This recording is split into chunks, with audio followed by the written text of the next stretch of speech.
A good old dog can find a moth on a tree. This is the only dog in America trained to find moths on trees, and there he found a gigantic moth. Good work, Sweep.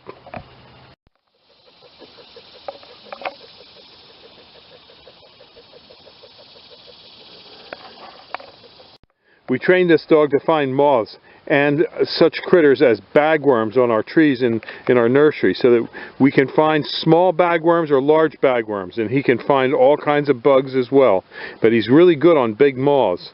But we tried to train him on bagworms, but we found that this dog is exceptionally good at finding bagworms and moths. And so here he is doing his duty. Thank you very much, Sweep.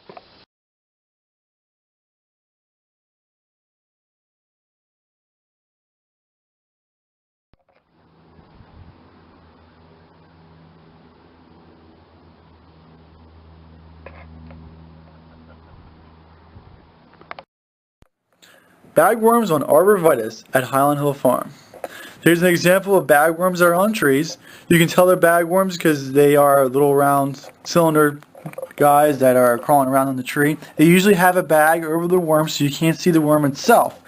And they use the foliage that they eat off the tree to camouflage their bags. Most of the time when we see bagworms, we go over and we take them, we squeeze them with our fingers just to kill them because there's not a lot of them. But if you go see there's a whole bunch of them like there is on this tree, you may have to spray. And there's an economic threshold where it's worth spraying or it's not worth spraying. You have to see if it's worth it or not. If it's on multiple trees, sometimes you may not see a lot of damage, but there could be one or two.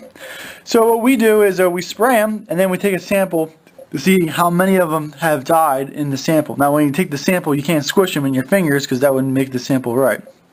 So you take a whole bunch of bagworms that you had not squished, that have just been sprayed, and see how effective this spray has been. Now this has been sprayed 3 days ago, so the sample that we've got is about 20 bagworms there, maybe give or take a couple of them. And we line them up all in rows kind of so we can see which ones are going to move or not. After we line them up, we let them go for a little bit and see how many of them are still alive. Now just because it's still alive after being sprayed for 3 days doesn't mean that it's dead. It could mean that it's sick. It could mean that the poison hasn't taken effect yet. It is always better to spray a bagworm when it's young. The smaller the bagworm is, the more often it has to eat in order to grow. So when you spray it, then it has more chance of that spray actually getting into the system of the bagworm. So we sit here for a little bit and we take a look at the bagworms and we see how many of them died. Now after we figure out how many of them died, we can kind of figure out how well the spray works. Because if most of them died, we don't have to spray again because it hasn't reached that threshold where it's worth us spraying or not. So you have to figure out what it is, see how many of them there are, and then make your decision from there. And that's how we typically do it at Highland Hill Farm. So you can see we have maybe 2 or 3 left alive there. So we'll take a sample again a little later and see what we must do. Thank you.